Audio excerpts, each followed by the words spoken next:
small community. As we travel around, I got to be honest, a lot of people know who you are. Well, they know IBM. And they also know you. Well, thank you. When we do things, we tend to do it in a pretty big way.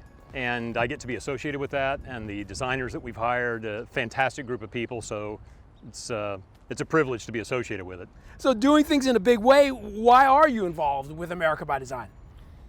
Well, we have a message that we want to get out.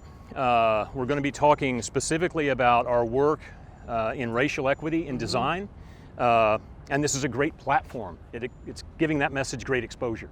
So certainly there's the design conversation, but as you're saying, there's the racial equity and inclusion in design conversation, which, I mean, maybe that's more important right now.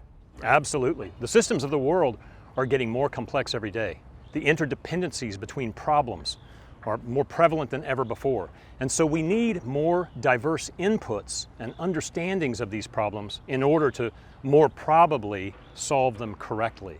What do you say to the person who says, you know what, this whole woke thing, whether it's IBM or some other corporation, it's just about business? Well, so what if it is? Businesses are about business. We did not add 3,000 designers to IBM because IBM wanted designers. IBM wants to make an impact in the world. And so through the actions of our company, we want to get to better outcomes, whether it's design, or whether it's building a more inclusive IBM or building a more inclusive society. The actions that companies are taking today are what's important. The motivations behind those actions, sure, it would be great if all of our motivations were perfect, but what if our motivations are profit-driven and we still get to a better answer? That's okay. So it's an elevated view of how business can function in society.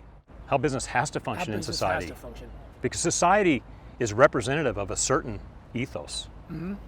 Businesses that thrive will reflect that ethos internally as well as externally. As I listen to you speak and I think about impact, and you mentioned platform with America by Design, I'm wondering, is there more that we could be doing on the show, right, to start to address this issue of racial equity and inclusion? Well, are we evaluating the inclusiveness of designs inherently? Are we evaluating the formation of the team and the inputs to the design process as a part of judging today? So maybe there's a different way to judge or something like that. There's space to recognize projects that start to wade into that territory in a really proactive way. There's nothing like an award to kind of crystallize a theme. Absolutely. What do you think? Some sort of award for inclusion. Mm-hmm. Yeah, we'd be very interested in being a part of that.